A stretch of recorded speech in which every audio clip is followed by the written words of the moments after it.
हाय everyone, मैं हूं doctor Saurabh and welcome to Sentia Brainery. तो आप सभी का agriculture current affairs and GK 2021 के 12th एपिसोड में स्वागत है। So today also we will discuss some important topics which were in news recently related to agriculture and they are very important for all the agricultural competitive exams. So let's start today's discussion. तो इससे पहले अगर हम discussion start करें तो मेरी आप सभी से रिक्वेस्ट है कि अगर आपको हमारे वीडियोस अच्छे लग रहे हैं तो प्लीज जितना हो सकता है आप लोग शेयर करें, सब्सक्राइब करें और लाइक करें। It will hardly take seconds. So let's start today's discussion.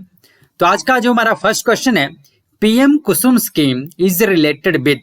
जो पीएम कुसुम स्कीम है वो किस चीज से रिलेटेड है? तो यहाँ पे हमारा राइट आंसर है C, to provide the solar pump for irrigation at 90% subsidy. तो जो पीएम कुसुम स्कीम है इसको अगर हम बात करें तो ये सबसे पहले लॉन्च की गई थी 2018-19 में। ठीक है, उस टाइम जो हमारे फिनांस मिनिस्टर कौन थे? श्री अरुण जेटली। तो उनके टाइम में ये जो पीएम कुसुम स्कीम है, जिसका की फुल एब्रीविएशन अगर हम देखें तो पीएम कुसुम का मतलब है प्रधानमंत्री किसान ऊर्जा सुरक्षा एवं उत्थान महाभियान। ठीक है, कुसुम की फुल फॉर्म हो गई प्रधानमंत्री किसान ऊर्जा सुरक्षा एवं उत्थान महाभियान। ठीक है, तो ये जो स्कीम है 2018-19 में जो बजट प्रेजेंट किया गया था, हमारे जो उस टाइम के ऑनरेबल फिनांस मिनिस्टर थे श्री अरुण जेटली जी, तो उनके द्वारा इस स्कीम को उस टाइम लॉन्च किया गया था। और ये जो पीएम कुसुम स्कीम है इसमें 3 मेन कंपोनेंट है और इसका जो मेन एम जो है उसका मेन एम है to add a solar capacity of 30.8 gigawatt by 2022। तो मेन जो पीएम कुसुम स्कीम का रिलेशन जो है वो आप देख सकते हैं कि सोलर एनर्जी से ही रिलेटेड है, जिसमें कि 3 मेन कंपोनेंट हैं, जैसे कि component a, b and c. Component a में क्या है कि 10,000 megawatt of decentralised ground mounted grid connected renewable power plant, कि लगभग 10,000 मेगावाट के जो ग्राउंड माउंटेड ग्रिड जो हैं उनको कनेक्ट करना, उनको इस्टेब्लिश करना, ताकि रिन्यूएबल जो सोलर एनर्जी है उसको हम प्रोड्यूस कर सकें। कितना? 10,000 मेगावाट। सेकेंड कंपोनेंट है installation of 2 million stand loan solar powered agricultural pump. जो एग्रीकल्चर में फील्ड्स में इरिगेशन के लिए जो पंप यूज किए जाते हैं, तो उस तरह से जो सोलर पंप इंस्टॉल करना, लगभग 2 मिलियन सोलर पंप इंस्टॉल करना एग्रीकल्चरल फील्ड में फॉर द इरिगेशन पर्पज के लिए। और इसके लिए गवर्नमेंट जो 90% सब्सिडी भी दे रही है। थर्ड कंपोनेंट जो है solarisation of 1.5 million grid connected solar powered agricultural pump. ठीक है, जो पंप जो हम कनेक्ट करेंगे, सोलर पंप जो होंगे, तो उनको सोलराइज करना है। कैसे करना सोलराइज? मतलब जो हम ग्रिड इंस्टॉल करेंगे, ग्रिड इस्टेब्लिश करेंगे, तो उसी से इन सोलर पंप्स को कनेक्ट करना। ठीक है, तो इसका मेन एम जो पीएम कुसुम स्कीम का मेन यही है कि जो सोलर एनर्जी है उसको यूज करना, मतलब जो रिन्यूएबल एनर्जी का सोर्स है उसको प्रमोट करना। तो next question is, in the first half of the fiscal year H1 FY 2022, इसका मतलब कि H1 means first half, FY means fiscal year 2022। जो first half of the fiscal year the export of agriculture and processed product have surpassed। अभी ये first time हुआ है कि जो एग्रीकल्चरल एंड प्रोसेस्ड प्रोडक्ट का जो एक्सपोर्ट है हमारे देश का इन the first half of the fiscal year वो सरपास किया है। सरपास किया मतलब बड़ा है किस चीज से? तो इसका right answer is b, $10 billion. तो फर्स्ट टाइम जो हमारा एग्रीकल्चरल एक्सपोर्ट है वो $10 बिलियन से ज्यादा का हुआ है। ठीक है, ये जो $10 बिलियन रुपीस का मतलब इसकी जो वैल्यू है दैट इज $10 बिलियन से ऊपर का हमारा जो है एक्स्ट्रा जो है हमारा एग्रीकल्चर एक्सपोर्ट हुआ है फर्स्ट टाइम। तो आप देख सकते हैं कि India's export of 37 major agricultural and processed food topped $10 billion in the first half of the current fiscal.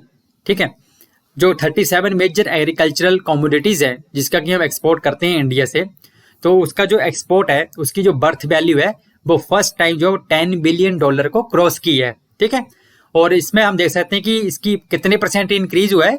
17.6% increase हुआ है। ठीक है, लगभग $10.07 बिलियन जो वो एग्जैक्ट फिगर है। तो आप देख सकते हैं कि $10 बिलियन से ज्यादा जो है वैल्यू क्रॉस की है फर्स्ट टाइम। तो 17.6% इंक्रीज हुए कंपेयर टू लास्ट ईयर। ठीक है, और आपको पता है जो एक्सपोर्ट है वो किसके द्वारा प्रमोट किया जाता है, जो एग्रीकल्चरल एंड प्रोसेस्ड प्रोडक्ट होते हैं तो उसको जो प्रमोट किया जाता है उसके लिए जो organization that is your APEDA. ठीक है, अपीडा का मतलब होता है agricultural and processed food exports food products export development authority. ठीक है, और अपीडा जो एक अपेक्स बॉडी है जो कि एग्रीकल्चरल ट्रेड को एक्सपोर्ट करने को उसको प्रमोट करती है। ठीक है, इंडिया में। और इसको जो इस्टेब्लिश किया था, मतलब ये किसके अंडर आती है, किस मिनिस्ट्री के अंडर आती है अपीडा, तो ये आती है ministry of commerce and industry के अंडर आती है। ठीक है, ये भी आपको पता होना चाहिए। मेन ऑर्गेनाइजेशन है अपीडा जो एग्रीकल्चरल प्रोडक्ट्स को एक्सपोर्ट को प्रमोट करती है, और ये किसके अंडर है, ministry of commerce and industry के अंडर है। ठीक है, ministry of commerce and industry के अंडर है। और अपीडा कब बना था, APEDA was formed under the act passed by the parliament in December 1985। ठीक है, तो अपीडा की जो स्थापना हुई थी वो कब हुई थी, 1985 में। नेक्स्ट क्वेश्चन देख लेते हैं। Dash is the India's first aerial seeding campaign in Telangana using the seed copter drone was launched recently. तो इनमें से कौन सी जो है वो रिसेंटली एक स्कीम लॉन्च की गई है, एरियल सीडिंग की स्कीम जो है, एरियल सीडिंग कैंपेन जो है वो तेलंगाना स्टेट में लॉन्च की गई है। तो उस जो स्कीम है उसका नाम क्या है, ठीक है, उस कैंपेन का नाम क्या है एरियल सीडिंग का, तो उसका नाम है हरा भरा। ठीक है, तो right answer is your C, हरा भरा। तो जो हरा भरा कैंपेन है ये लॉन्च की गई है तेलंगाना स्टेट में, और ये जो एक हरा भरा जो एक एरियल सीडिंग कैंपेन है। ठीक है, जिसमें कि हवा से, एरियल सीडिंग मतलब हवा के थ्रू, मतलब ड्रोन्स के थ्रू, जो सीड कॉप्टर ड्रोन है उसके द्वारा सोइंग की जाएगी, एरियल सीडिंग, उसके द्वारा सीड्स को सो किया जाएगा। ठीक है, तो उस स्कीम का नाम है, उस कैंपेन का नाम है हरा भरा, तेलंगाना स्टेट में है। ठीक है, और इसका आइडिया क्या है, इसका मेन पर्पज क्या है, तो ये जो हरा भरा कैंपेन है इसका मेन पर्पज है to accelerate the mission of reforestation by planting 1 billion trees using the drones by 2030 in the country. तो इसका मेन पर्पज जो है कि 2030 तक, 2030 तक हमारे देश में 1 बिलियन ट्रीज को ग्रो करना बाय यूजिंग द ड्रोन्स, तो इसलिए इसको एरियल सीडिंग कैंपेन कहा गया है, हरा भरा। ठीक है, आप याद रखिएगा हरा भरा जो एरियल सीडिंग कैंपेन है और तेलंगाना स्टेट में लॉन्च की गई है। ठीक है, नेक्स्ट इज, इसमें क्या होगा कि जो ड्रोन यूज किए जाएंगे तो वो क्या करेंगे, they will disperse the seed balls over the thin barren and empty forest lands, जो कि ऐसे खाली पड़ी जगह होंगी, फॉरेस्ट लैंड्स होंगी जो कि सूखी होंगी या बैरन होंगी जहाँ पे कोई और प्लांट्स नहीं होंगे ऑलरेडी, तो वहां पे जो सीड बॉल्स को थ्रो किया जाएगा जो सीड कॉप्टर ड्रोन है उनके द्वारा, वहां उनके ऊपर से। ठीक है, ताकि जो वो वहां पे स्टेब्लिश हो सके और जो बैरन लैंड है उसको हम फॉरेस्ट लैंड में कन्वर्ट कर सके। एंड ये जो सीड कॉप्टर ड्रोन है जो डेवलप किए हैं किसके द्वारा, they have been developed by Marut drones is an aerial seeding solution for rapid and scalable reforestation. ठीक है, तो ये सीड कॉप्टर ड्रोन है, उनको डेवलप किया है मैरुत ड्रोन जो है उन्होंने डेवलप किया है। ठीक है, next question is, India's first test tube calf of Banni buffalo breed developed through IVF technique belongs to which state. अभी रिसेंटली भारत का पहला टेस्ट ट्यूब काफ किसका, बैनी बुफेलो ब्रीड जो है उसका फर्स्ट टेस्ट ट्यूब काफ। इससे पहले मुर्रा बुफेलो जो है उसका हम ऑलरेडी डेवलप कर चुके हैं जो टेस्ट ट्यूब काफ है, बट अभी रिसेंटली बैनी बुफेलो जो ब्रीड है उसका फर्स्ट टेस्ट ट्यूब काफ जो है वो ब्रीड किया गया, डेवलप किया गया है हमारे देश में by the using the IVF technique, in vitro fertilization technique के द्वारा। कौन सी स्टेट में, तो ये किस स्टेट को बिलोंग करता है ये जो बैनी बुफेलो ब्रीड है, तो इसका right answer is your A, Gujarat. ठीक है, हुआ क्या, जब first IVF calf of Banni breed of buffaloes found primarily in the Gujarat Kutch region, it was born at a farmer's house in the state's Gir Somnath district. तो अभी रिसेंटली ऑन द 23 अक्टूबर को ही जो ये बैनी बुफेलो का जो काफ है, फर्स्ट टेस्ट ट्यूब काफ जो है 23 अक्टूबर को इसका जो बर्थ हुआ, और ये जो गुजरात को बिलोंग करती है ये ब्रीड जो है मेनली गुजरात में भी जो सोमनाथ डिस्ट्रिक्ट है वहां को बिलोंग करती है ये जो बैनी ब्रीड बुफेलो है। एंड ये जो बैनी ब्रीड बुफेलो है इसकी अगर हम बात करें तो इसकी it is also known for its resilience and higher milk producing capacity in an arid environment. तो जो जहाँ पे वाटर की कमी होती है, मतलब एरिड एनवायरमेंट के लिए जो बैनी बुफेलो ब्रीड है बहुत फेमस है।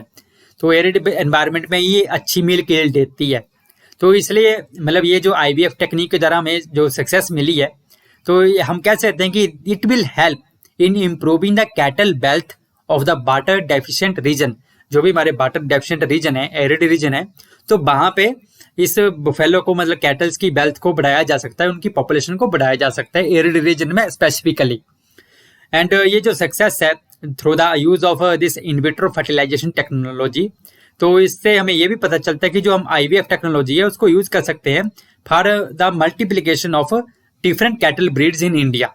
ठीक है, नेक्स्ट इज, तो आप देख सकते हैं कि ये ministry of fisheries, animal husbandry and dairying, तो वहाँ उनकी भी ट्वीट है कि ये जो काफ देख सकते हैं आप, बेनी बुफेलो का जो फर्स्ट टेस्ट ट्यूब काफ है, एंड उसमें ट्वीट में भी कहा कि happy to share the good news of the birth of first IVF calf of buffalo breed namely Banni. ठीक है, तो आप ये ब्रीड का नाम याद रखिएगा, एक तो बेनी बुफेलो ब्रीड है, कहाँ को बिलोंग करती है, गुजरात को बिलोंग करती है। Next question is, which Indian state recently announced 80 to 90% subsidy on drip irrigation system.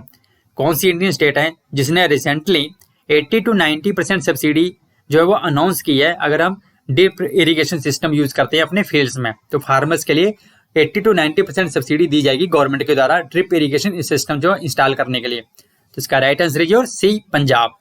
तो आप देख सकते हैं पंजाब के लिए कितना महत्वपूर्ण क्यों है ये जो स्कीम है, क्योंकि हमें पता है कि जो पंजाब गवर्नमेंट है that is trying to bring the sustainable agricultural practices to the forefront, मतलब सस्टेनेबल रूप से जो एग्रीकल्चर प्रोडक्शन को बढ़ाया जाए, तो उस वे में पंजाब गवर्नमेंट जो एफर्ट कर रही है।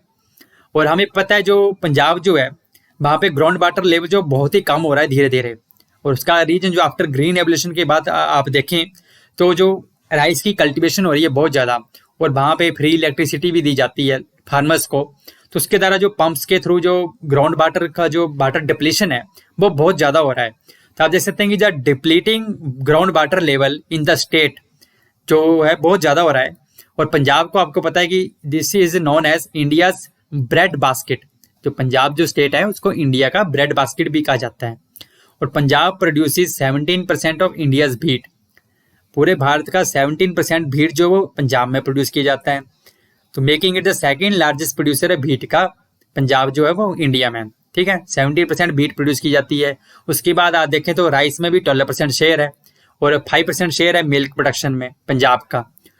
तो जो वाटर टेबल की बात करें तो पंजाब का जो वाटर टेबल है हर साल 25 to 30 सेंटीमीटर जो वो गिर रहा है, हर साल आप देख सकते हैं 25 to 30 सेंटीमीटर वाटर टेबल जो वो नीचे जा रहा है पंजाब स्टेट में। और ड्रिंकेबल वाटर की बात करें तो जो पानी पीने वाला पानी है that is now found at A depth of 350 feet, मतलब 350 फीट नीचे जो पीने योग्य पानी जो 350 फीट नीचे मिलता है। इतना ज्यादा वाटर टेबल जो वो गिर गया पंजाब में। तो एक तरह से हम कह सकते हैं कि एक रिपोर्ट के अनुसार कि पंजाब जो है that is heading toward desertification in 1 or 2 decades, in the coming decades में पंजाब जो एक तरह से डेजर्टिफिकेशन की तरह मूव कर रहा है। तो इस लिहाज से देखा जाए तो ये जो स्कीम है बहुत ही बेनिफिशियल होगी पंजाब स्टेट के लिए। Next question is, the spice export of India for the year 2020 to 2021 reached A record landmark of value. In the current year में जो स्पाइस एक्सपोर्ट है भारत का, तो उसका जो रिकॉर्ड वैल्यू का जो एक्सपोर्ट किया है भारत ने स्पाइस का, तो कितना है, दैट इज योर $4 billion। तो आप देख सकते हैं कि $4 billion वैल्यू का स्पाइस एक्सपोर्ट किया है इंडिया ने अभी करंट ईयर में। ठीक है, 2020 to 2021 में। तो as per the spice board अगर हम बात करें तो जो टोटल शेयर है of the spice export that has raised बढ़ा है कितना, to the landmark level of $4 billion in the current physical year में। ठीक है, जो 2022-2021 का ईयर है। तो आप देख सकते हैं कि यूएई जो यूनाइटेड अरब एमिरेट है that is the India's 4th largest export destination है फॉर द स्पाइसेस। जो स्पाइस का जो मेजर एक्सपोर्ट डेस्टिनेशन है इंडिया का, तो उसमें यूनाइटेड अरब एमिरेट्स का जो बहुत इंपॉर्टेंट जो है रोल है, जिसका कि जो हम देख सकते हैं यूएई जो है 4th लार्जेस्ट एक्सपोर्ट डेस्टिनेशन है स्पाइसेस का।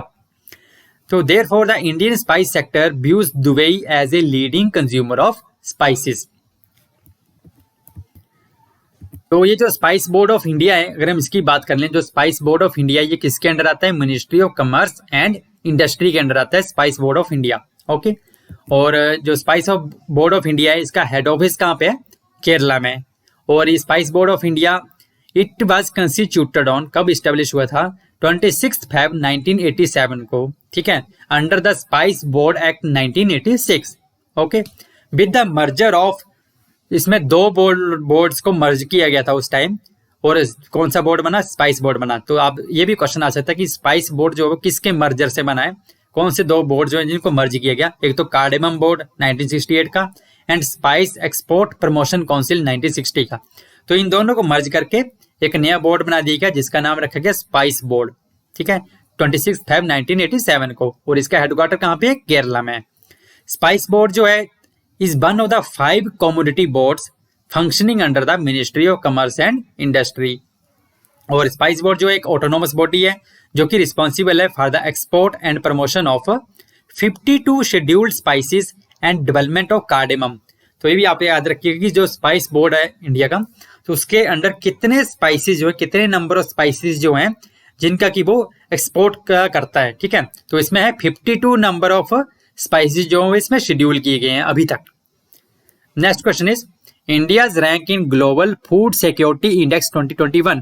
अभी recently global food security index 2021 जो है वो रिलीज किया गया, तो उसमें भारत का रैंक कितना है, तो इसका राइट आंसर है और बी 71।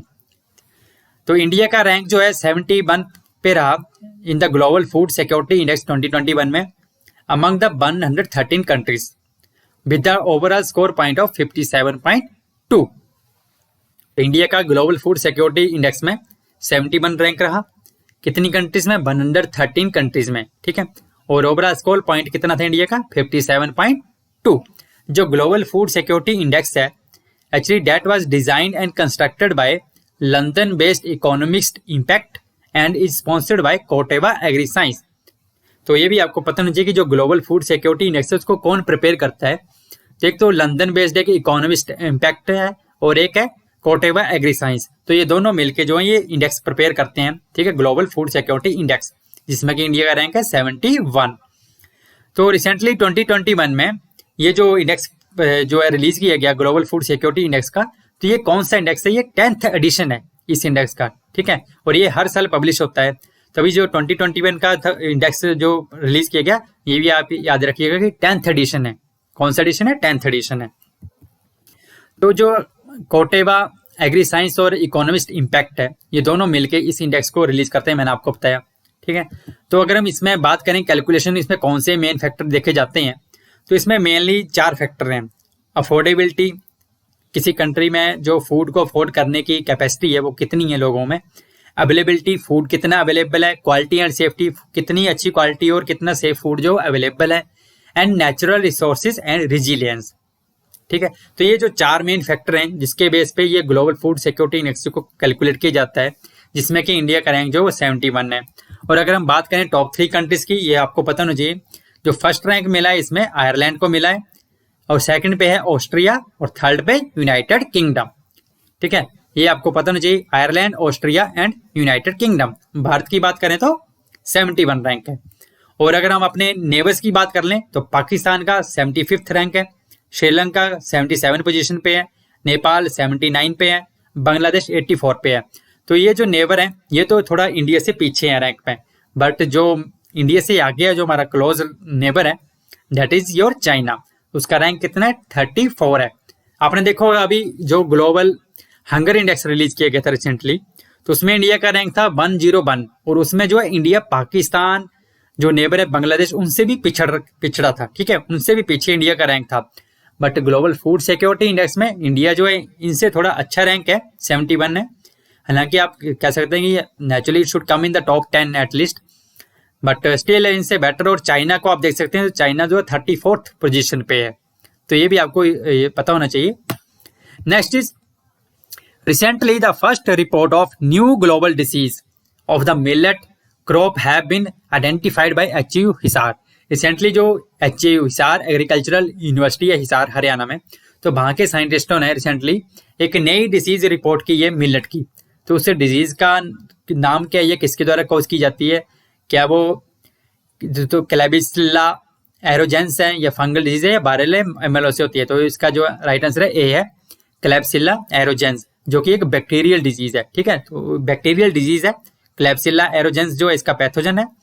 और अगर हम इसकी एक्सप्लेनेशन की बात करें तो रिसेंटली जो चौधरी चरण सिंह हरियाणा एग्रीकल्चरल यूनिवर्सिटी या हिसार में हरियाणा में, तो यहाँ के साइंटिस्टों ने पर्ल मिलेटस, ठीक है, पर्ल मिलेट जो है उसमें एक नई डिजीज जो है वो आइडेंटिफाई की है। और ग्लोबली जो है ये एक नई डिजीज है, ग्लोबली भी बात करें अगर हम, तो ऐसा नहीं कि इंडिया में फर्स्ट टाइम रिपोर्ट हुई है, बटली वर्ल्ड वाइड लेवल पे ये फर्स्ट रिपोर्ट है इस डिजीज का, जो कि कॉज की जाती है बैक्टीरिया के द्वारा, क्लैप्सिला एरोजन बैक्टीरिया के द्वारा। और इसको इंटरनेशनल लेवल पे भी रिकॉग्निशन मिली है, ठीक है, ग्लोबल प्लेटफॉर्म पे भी ये रिकॉग्नाइज किया गया कि this is the first report of this disease. और इंटरनेशनल लेवल की अगर हम बात करें तो जो अमेरिकन फाइटोपैथोलॉजिकल सोसाइटी है, जिसका कि हेडक्वार्टर कहाँ पे है, हेड ऑफिस है यूएसए में, तो उसने भी इसको एक्सेप्ट किया है कि the presence of this millet disease, and इसको रिकॉग्नाइज किया है कि ये एक नई डिजीज है। तो अगर हम इसकी बात करें, सिम्टम्स की बात करें, तो इसके जो इनिशियल सिम्टम्स आते हैं इस डिजीज की अगर हम बात करें तो इसमें लॉन्ग स्ट्राइप आती हैं लीव्स के ऊपर, ठीक है, और उसके बाद ये स्ट्राइप जो बढ़ जाती हैं। आप देख सकते हैं कि इस तरह की लॉन्ग स्ट्राइप्स आती हैं, डेवलप होंगी जो लीव्स होंगे उसके ऊपर, और उसके बाद लेटर स्टेज में ये बहुत ही ज्यादा इसका इंटेंस एरिया हो जाता है इन स्ट्राइप्स का। और उसके बाद क्या होता है कि जो बाटरी लेशंस अपीयर हो जाती हैं स्टेम्प के ऊपर, जब वो ट्रांसफर हो जाती है, शिफ्ट हो जाती है, उसके बाद जैसे जैसे इसका प्रोग्रेशन होता है तो वहां पे स्टेम्प के ऊपर क्या होता है कि बाटरी लेशंस अपीयर हो जाती हैं which turns brown to black later on. तो अब उसके बाद क्या होता है कि आप देख सकते हैं कि स्टेम रीजन पे भी ये डेवलप हो जाती है और वहां पे बाटरी रिलेशंस अपीयर हो जाती है स्टेम रीजन्स पे, जो कि बाद में ब्राउन हो जाती है कलर में। तो ऑन द इन्वेस्टिगेशन ऑफ जब मॉर्फोलॉजिकल, मॉलिकुलर और पैथोजेनिक लेवल पे इसको इन्वेस्टिगेट किया गया, रिसर्च की गई, तो इसमें ये फाइंड आउट किया गया कि जो क्लेब्सिला एरोजन बैक्टीरिया है वो इस डिजीज का मेजर कॉज है। Next question is Nuakhai agricultural harvest festival is celebrated by native of which state. जो नुखाई एग्रीकल्चरल हार्वेस्ट फेस्टिवल है एक नुखाई, ठीक है, तो ये किस स्टेट के नेटिव के द्वारा सेलिब्रेट किया जाता है? तो इसका राइट आंसर है सी, उड़ीसा। जो नुखाई फेस्टिवल है, जिसको कि हम नवाखाई भी कहते हैं, ये एक एग्रीकल्चरल फेस्टिवल है जो कि मेनली ऑब्जर्व किया जाता है, सेलिब्रेट किया जाता है by the people of western Orissa and southern Chhattisgarh in India, ठीक है।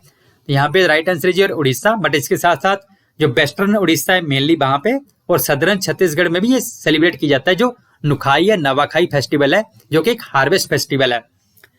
तो नुखाई की अगर हम बात करें तो ये मेनली ऑब्जर्व किया जाता है to welcome the new rice of the season. आपको पता है अभी राइस की हार्वेस्टिंग होती है, तो उसको वेलकम करने के लिए, मतलब एक तरह से नई राइस की आपके पास से ये आ रही है, उपज आ रही है, तो नई राइस को उसको वेलकम करने के लिए ये फेस्टिवल जो है सेलिब्रेट किया जाता है।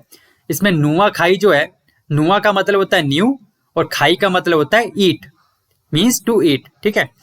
और ये कब सेलिब्रेट किया जाता है? नुआखाई जो फेस्टिवल है हर साल जो एक दिन बाद, गणेश चतुर्थी के एक दिन बाद जो है इसको सेलिब्रेट किया जाता है।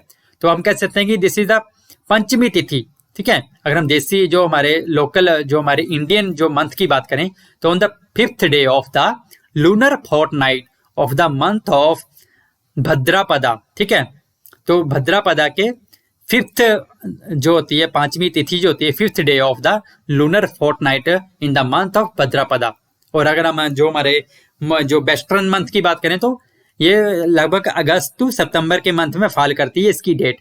एक तरह से गणेश चतुर्थी जब होती है तो ये वेरी करती रहती है हर साल डेट जो है, तो गणेश चतुर्थी के अगले दिन सेलिब्रेट किया जाता है। और तो in generally August to September month में इसकी डेट फॉल करती है। तो अभी 2021 की बात करें तो 2021 में इसको सेलिब्रेट किया गया था 11 सितंबर को।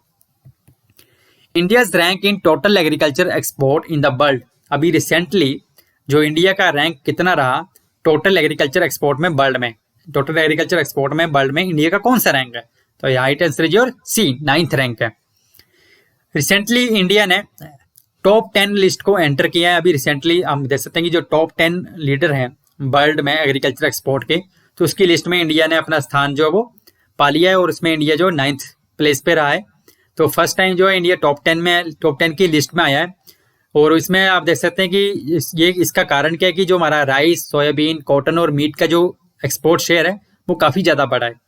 और according to WTO world trade organization report, जो हमारा एग्रीकल्चर का एक्सपोर्ट रहा इंडिया का, तो उसका जो अकॉर्डिंग जो है हमारा 3.1% शेयर रहा एग्रीकल्चर एक्सपोर्ट में वर्ल्ड में, ठीक है। तो 2019 की बात करें तो, ठीक है। और फर्स्ट रैंक की बात करें तो यूरोपियन यूनियन जो फर्स्ट रैंक पे रहा, जो टोटल एग्रीकल्चर एक्सपोर्ट में वर्ल्ड में। दूसरे रैंक पे है यूनाइटेड स्टेट्स ऑफ अमेरिका और थर्ड रैंक पे है ब्राजील। ठीक है, तो इंडिया का रैंक कौन सा है? 9th, ये आपको पता होना चाहिए। फर्स्ट रैंक में कौन रहा टोटल एग्रीकल्चर एक्सपोर्ट में वर्ल्ड में? यूरोपियन यूनियन है। और सेकंड पे यूएसए है, थर्ड पे ब्राजील है। और ये जो रिपोर्ट है किसने पब्लिश की? WTO ने, वर्ल्ड ट्रेड ऑर्गेनाइजेशन। अगर हम WTO की बात करें, वर्ल्ड ट्रेड ऑर्गेनाइजेशन, ये भी आपको पता होना चाहिए। इसका हेडक्वार्टर कहाँ पे? जिनेवा, स्विट्जरलैंड में। और इसको इस्टेब्लिश कब किया गया था? 1 जनवरी 1995 को। ये बहुत इंपॉर्टेंट क्वेश्चन है। WTO जो है वो कब इस्टेब्लिश हुआ था, कब फाउंड किया गया था? 1 जनवरी 1995 को। ठीक है, और इसका हेडक्वार्टर जो है जिनेवा, स्विट्जरलैंड में।